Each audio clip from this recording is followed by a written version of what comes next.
Fair 2014 Hangout on Air series.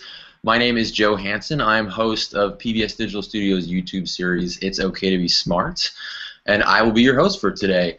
I and everyone at Google Science Fair and everyone out there, I'm sure, is tremendously excited to welcome none other than Ray Kurzweil today, iconic inventor and relentless innovator. Ray, happy to have you here. Great to be with you, Joe.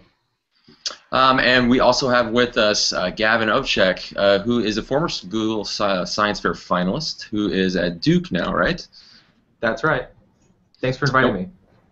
It's all right. We're going to have some great questions, but first I want to introduce Ray. There might be a few people out there who don't know who you are yet, but just in case, I'll see if I can give a condensed biography here. You have some great accomplishments, really one of the best innovators and inventors of our time. The first flatbed scanner, we have the first optical character recognition technology, print-to-speech machines for the blind, an orchestral music synthesizer. I'm a big fan of those technologies. Countless honors, including 20 honorary doctorates, membership in the National Inventors Hall of Fame. You received the National Medal of Technology from President Clinton. So all the kids in America who are excited about technology, there's a goal for you, although you'll have to get it from a different president, I guess. You're also an expert on the Singularity, which I think we're probably going to talk a lot about today. And that's that point, the way I look at it, that which computers become smarter than we are. You're also an expert on nanotechnology, which is the ability to manipulate molecules and atoms in ways that we never thought possible. Authored 5 best-selling books, founded your own company, including the Singularity University, which helps people learn about these technologies. And if all of that wasn't enough, you are also the Director of Engineering at Google. So that's quite the resume, I must say. I want to kick things off. We're going to focus a good part of today, I think, on invention. So I'd like to hear your thoughts on the science of invention, if you think there is such a thing. So what kind of teenager were you? What got you into this? Actually decided I wanted to be an inventor when I was 5. It was kind of a family religion of the power of human ideas to change the world, and it was personalized. New Ray can find ideas that will have an impact. So that was my mission from when I was 5. That my early inventions didn't work out that well, but I did create a puppet theater that worked, kind of a virtual reality technology using mechanical technology when I was 8. Discovered the computer when I was 12. It's not like 12-year-olds today. You'd be hard-pressed to find a 12-year-old who doesn't use a computer today, but in 1960 there were only about 12 computers in all of New York City. I did a project about pattern recognition, having computers recognize patterns in musical melodies and then writing original music. That's how I got to meet President Johnson. I won a first prize on the International Science Fair. So that was maybe the first project that really got some recognition. So was that puppet theater your first invention? You could say that. It had some fans in my 5th grade class. I'm imagining this amazing attic you must have of all of these old inventions from your past. You ever pull these out and play with them again? Yeah, I don't have that puppet theater. We did recreate it, but yeah, I don't have that anymore. So when we're talking about invention, do you view this as a skill? Is this something that people can develop? Is this something that people can be good at, or is this more of an innate kind of way of looking at the world? I think we should basically set up a situation that allows kids to do this and tells them it's okay to pursue their own ideas. My own philosophy of education is to learn by doing. And if I think about what little I've managed to learn in my career, it's been from my own projects, having a passion, some vision, something you want to create. It could be a technical invention, but it could also be a theater group, or a new dance performance, or it could be in any field. The paradigm of stuffing facts into kids' minds is obsolete. We carry these facts in our pockets. We really need to teach kids and adults how to create positive change in the world, to apply information, to pursue their own passions, The worst thing that can happen is your idea doesn't work, but then you'll have had some experience, and that's a good thing too. Well, I don't think there's an inventor out there who hasn't had an idea not work, so that's good advice. And you touched on some things I hope we'll come back to in a little bit. I think maybe the intersection of creativity and then maybe what the future of education looks like. So we'll come back to that in a little bit, but I want to turn it over to Gavin. Steve, you have any questions?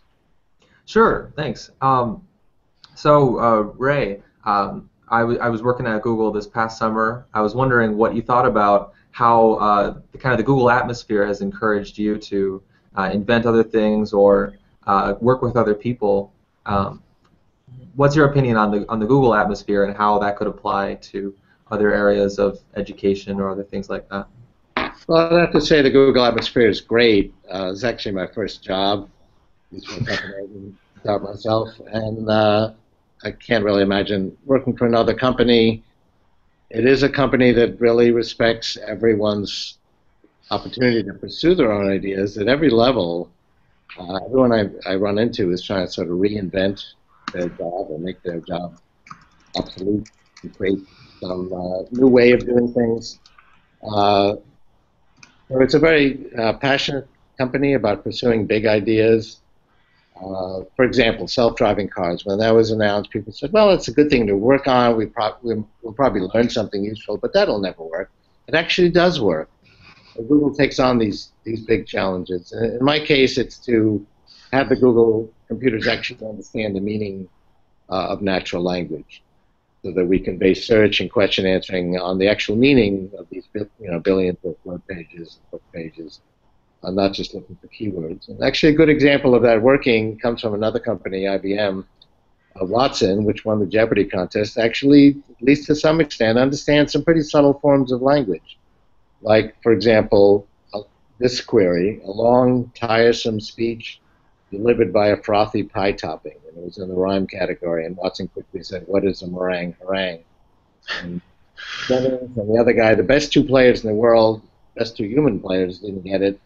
Watson got that and got a higher score than the best two players combined. And it got its knowledge by reading Wikipedia and other encyclopedias, 200 million pages of natural language documents. So that's what we're doing here at Google. Same kind of thing. We want to do it on a larger scale and really be able to understand all the information that's been written in natural language.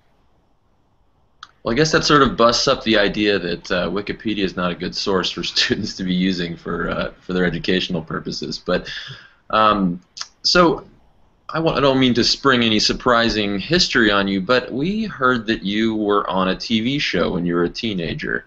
Do you want to maybe tell people how that happened or what the story behind that is? Well, that was that project that I did as a teenager. It was my first pattern recognition project, and I had this idea that human intelligence is based on recognizing patterns. And the book I actually published now 50 years later, came out about a year ago, has the same idea, how to create a mind.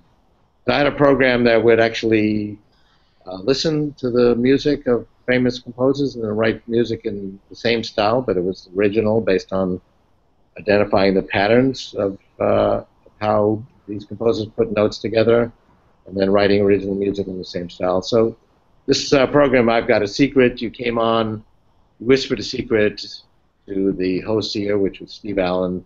It would be revealed to the television audience, but not to the celebrity panelists, and they would have to try to guess your secret with yes or no questions. So I came on and played a piece of music. That was, people said, aren't you nervous being on live national television? I was actually only nervous about messing up that piece, because when you play a piece of music, you can get stuck, and there's like no predicting that or avoiding it. But I got through the piece. My secret was I built and programmed a computer that wrote the music. And, it was actually guessed by Henry Morgan, who was a famous actor at that time. Oh, that must be great. Do we have a picture of that we're able? I heard we might have that scene from that. Oh, hey. I don't know if we're able to bring it up. I see it. We'll move on here. So the big S word, the singularity. So a lot of our viewers, I think, today are a little younger, haven't been maybe following this technology for a long time. Ray, can you maybe explain what the singularity is for that audience? There's a couple of ideas that go into it. The key one is the exponential growth of information technology. I did send a slide, if you can put that up, that shows the exponential growth of the power of computation, which has been very reliable going back to the 1890 American census. Right now, we're doubling the power of computers for the same cost every year. And exponential growth is very seductive and powerful. You double something every year, you're multiplying it by 1,000 in 10 years, a million in 20 years. So the computers today are billions of times more powerful for the same cost than they were when I was a student. Trillions of times more powerful than a century ago. So if you follow that out, by 2029, we'll have enough computation for a very low cost to stimulate the human brain functionally. I make an argument that we'll have the software as well. Watson, which I just mentioned, is a good example of really an important milestone. Watson's not yet at human levels, but it's getting there, and it can actually do things that humans can't do. By 2029, we'll have computers that have the hardware and the software of human intelligence. They'll be like Samantha in the movie Her, for people who saw that. So, I mean, Samantha is this computer program, but she has human intelligence, and she can do things that humans can't do, like read the entire web. And she has human emotions, and she actually falls in love with Theodore, the human male protagonist in the movie.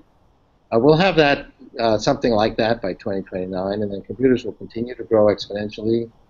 We'll ultimately merge with them. You mentioned nanotechnology. Another exponential trend is we're shrinking technology. This is 100,000 times smaller than the computer I used when I was a student. Computers will be the size of blood cells in the 2030s. They'll go inside our bloodstream.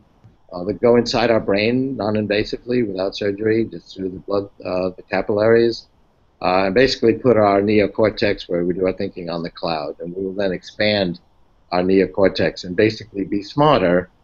The last time we expanded our neocortex is 2 million years ago, when we became humanoids and we had these big foreheads, and we had the frontal cortex, so we could think bigger thoughts. That quantitative expansion of our brain, of our neocortex, was the enabling factor for us to invent language and art and science. We'll have another quantitative expansion when we expand our thinking into the cloud. That'll result in another qualitative leap. Go on to 2045, we'll multiply our intelligence a billion-fold. There's such a profound change that we borrow this metaphor from physics and call it the singularity.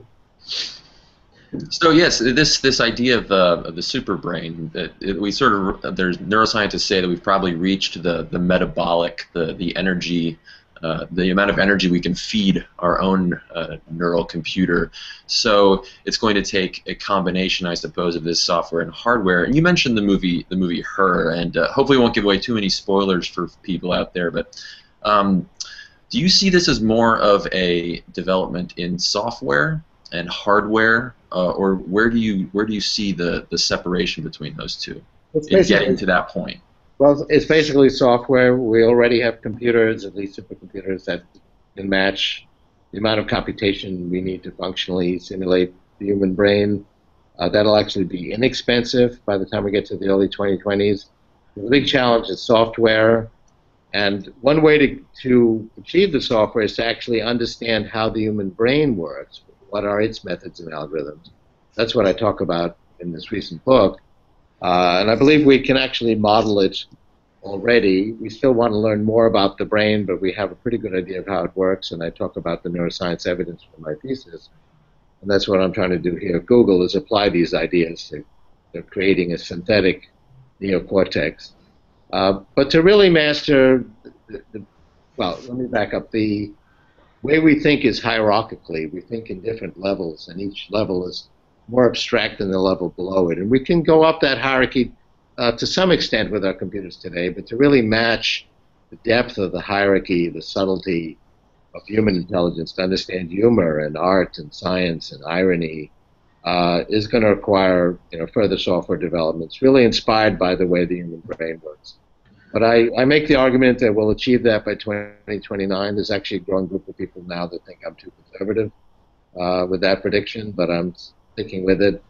Once we achieve that, I think the primary implication is not that they're going to compete with us, but rather they're going to expand us and extend us. I mean, this already makes us smarter. This is a brain extender, even though it's not inside my brain. There are some people that have computers inside their brains, so connected in their brains, like Parkinson's patients. That's primitive compared to what we will eventually have. Ultimately, we will be sending computers in our brain primarily to, this is in the 2030s, primarily to connect our brain to the cloud. And basically, we will then be a hybrid of biological thinking and non-biological. So I think when people have heard a line like that in the past, they might picture something more like the Matrix, you know, us lying in a puddle of goo, maybe literally plugged in. Do you see it that way, or is there a misconception about this singularity that you think people hold? Well, both the Matrix and her are good presentations of technologies we'll see. They both had unrealistic notions. We're not going to have literally a plug in the back of our head. The communication will be wireless. I mean, the implants today that Parkinson's patients have inside their body, connected into their brain, can already communicate wirelessly. You can download new software to that computer connected into your brain from outside the patient. There's no plug required. In her, Samantha, and this is not a spoiler because it comes right at the beginning of the movie and it's in the trailer, is a human-level intelligence. She's a software program. She doesn't have a body. That's pretty unrealistic. It'll actually be easier to provide her with a virtual body than it is to provide her with her human-level mind. So I wrote a review of the movie and I criticized that aspect of it. But the notion that you can have a human-level intelligence that's not only knowledgeable like a human, or even more so, but has mastered the subtleties of emotion and humor that you can actually fall in love with and can fall in love with you, I think is realistic, and you will see that in the 2030s. Well, there might be people out there who already love their devices and machines, but Kevin's got a question for you. So I've heard that certain moments in history have kind of changed society, like when that picture came out from NASA of the blue marble of Earth, how society looked at itself differently, and as more of a not the center of everything. And I was wondering what you thought, because I'm not sure if society, as I've interacted with it, is ready for such large changes. But I'm sure there will be certain milestones which will cause society to reflect on itself and think of itself differently. Do you think there's any upcoming things that will kind of change the way people think of the world?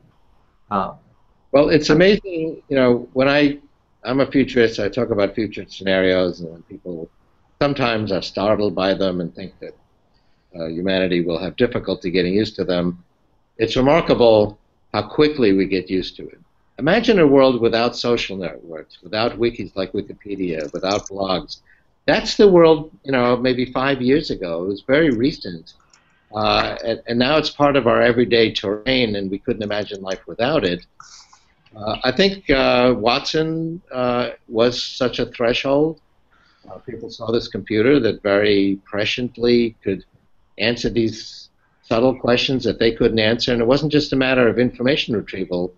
The queries were very subtle, using jokes and metaphors and riddles and puns, and it was able to master that at least well enough to get a higher score than the best two human players combined.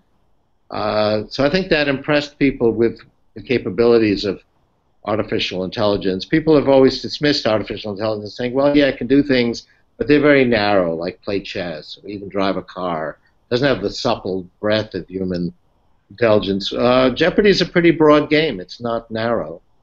And I think we'll see gradual improvements. We already are talking to our computers with Siri or Google Now, and they're good enough to be useful. People talk to them in natural language. They very often make mistakes. People ridicule them. Gradually, they'll get better. What happens in technology is something startling is introduced, but it doesn't actually work that well, and people say, it's not a big deal because it doesn't really work. Then it gradually gets better and better, and by the time it works well, people say, it's not a big deal, it's been around for years. So these things kind of creep up on us. So I Interesting. think we've talked a lot about. I think we'll turn to some of the questions from social media, and then I'll come back to what we were getting at there. We have some questions that have been sent in over the Q&A app here on Google Hangouts, and as well as Twitter and the Google Plus page. William would like to know if you'd like to dig into some of these specific technologies. If you have, as we approach the singularity, is there anything in particular that interests you the most that you're either working on or that you have your eye on? Well, by the singularity I define as 2045, but a very important milestone will be 2029 when computers can pass the so-called Turing test, basically be indistinguishable from human intelligence, like the character Samantha in the movie Her. So that's 15 years away. I think over the next decade, we're going to see some very significant changes. Three-dimensional printing will become a reality. By 2020, I think we'll be able to print out things like clothing. There'll be many open source designs for free, and you can then print out clothing at a few pennies per pound and lots of other physical things that will begin to revolutionize manufacturing. Augmented reality and virtual reality will become very convincing. So right now we're used to seeing that in games. There are some three-dimensional devices you can put on that create a three-dimensional environment. They're a little bit cartoon-like. They're getting better. A decade from now, they'll be very realistic, and they'll also include tactile reality, so that you can actually, shake someone's hand or hug someone or have physical interactions. They'll appear to be in your visual space, so you can have a real chair, and this virtual person could sit in it, and it would really seem like she's there. That was my criticism of Samantha, because by the time we have Samantha's brain, we'll have augmented reality, and she can have a physical presence as well. We're revolutionizing biology and health and medicine. It used to be hit or miss. We just sort of find things that happen to work. Now we're actually reprogramming the information processes underlying biology. Biology is a set of software processes. We have 22,000 software programs called genes. It's not a metaphor. They're little strings of data.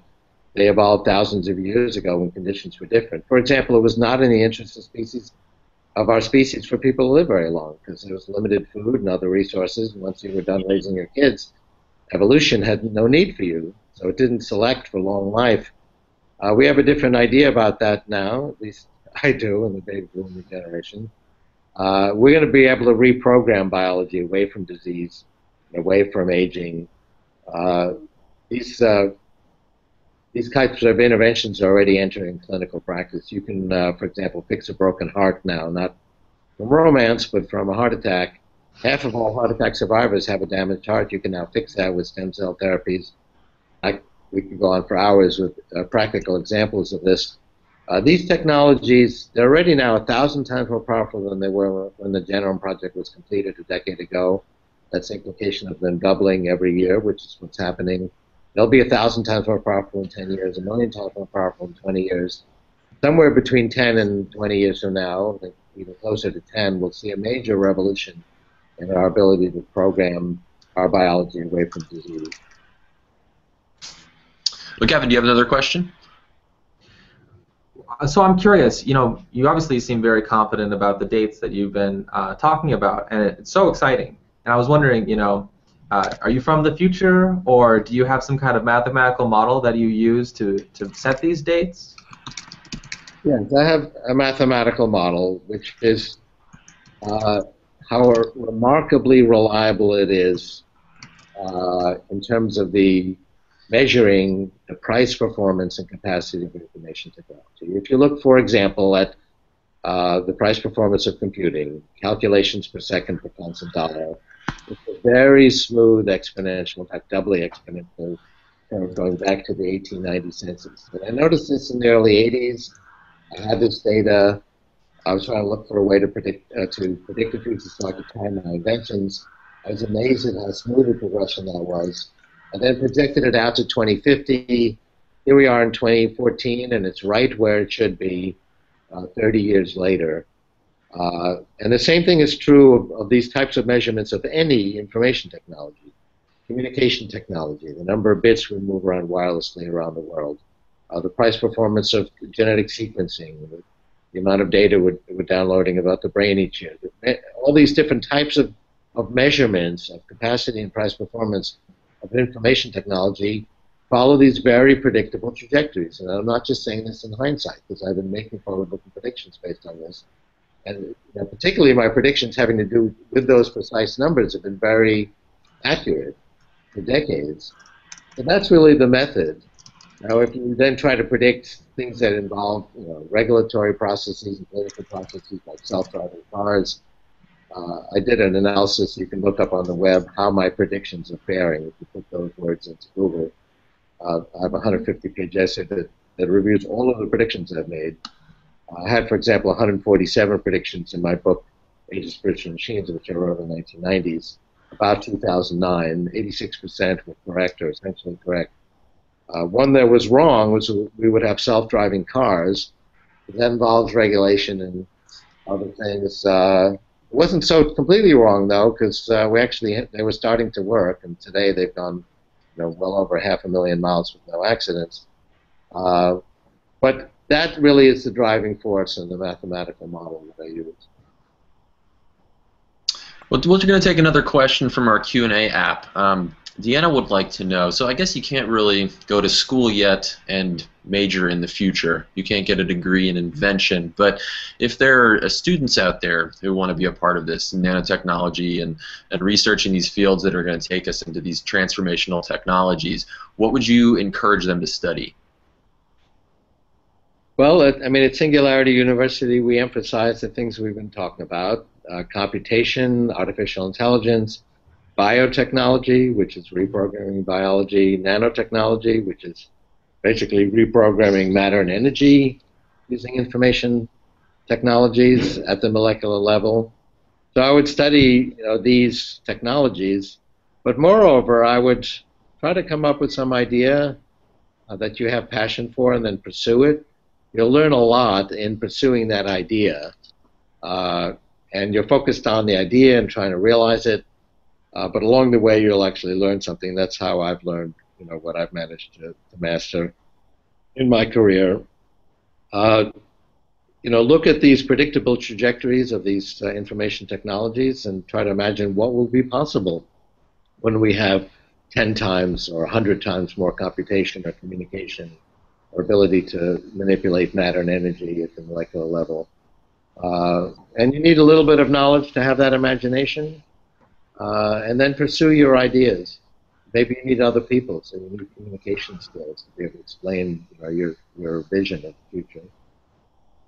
So it sounds like part of this revolution that we need in education is maybe breaking down the walls between subjects. It seems like no one thing is going to be the solution here. Well, that's a very good point. For example, when I worked on speech recognition, it was not one discipline. It involved linguistics and phonetics and psychoacoustics and speech science, not to mention computer algorithms. And I had experts from all these different fields, and they all spoke different terminologies. And one would make a point that was actually a solution to a problem in another field, and the other field wouldn't even know it because they didn't understand the terminology. So we would throw all the terminology away and adopt one common terminology and teach each other these different disciplines. Norbert Wiener wrote The Year I Was Born in Cybernetics, which he wrote in 1948, that very often solutions to classical problems in one field are actually found in another field, but it's disguised by this confusion of terminology. Well, I think we're just about out of time, but I have one question for you that we ask everyone that joins us here at Google Science Fair. If you could go back in time to talk to yourself as a teenager, what is one piece of advice that you would give yourself? Well, I would say, follow your passion, but I actually had that idea. But I guess something I didn't realize as a teenager, I realized it in the early 80s. That was in my 30s. Was there's actually a part of the future that is predictable. When I started this quest, I accepted the common wisdom that you cannot predict the future. And that's what I thought as a teenager. And so that's really animated my career since then, but I would probably want to tell myself that, look at the trajectory of technology, and something that seems impossible today might be quite feasible 5 years hence, 10 years hence, um, and really try to predict what that will be by looking at these predictable trajectories of technology. Well, if we believe in the multiverse theory, then everything we can think of already exists somewhere. I've got 100 more questions. I'm sure Gavin does too. I'm sure everybody else out there does too. But unfortunately, that's all the time we have. Ray, I want to thank you very much for joining us. It's been an enlightening experience. Thank you for having me. It's been a lot of fun. And Gavin, thank you too for joining us. Thank you. So on Monday, February 24th, the next Questions Live for Google Science Fair will be with Hannah. She'll be answering all your questions about the Google Science Fair for 2014. The theme for that day will be working as a team. This will get rid of that idea of the lone genius. Teamwork is good. And on Network, next week's Field Trip Friday, there'll be a galactic hangout with Sam Branson. That's the son of Virgin Galactic's founder, Richard Branson. He'll be joined by Virgin Galactic's Will Pomerantz, who attended Space University, which sounds like a pretty fun university to go to. You can tune in every Friday at 10 a.m. Pacific time for the Google Science Fair 2014 Hangout On Air series. We've had some great guests last year. It should be no different this year. These are really fun. And thank you, everybody out there, for joining us today and for submitting your questions. Remember, it's your turn to change the world. See you next time.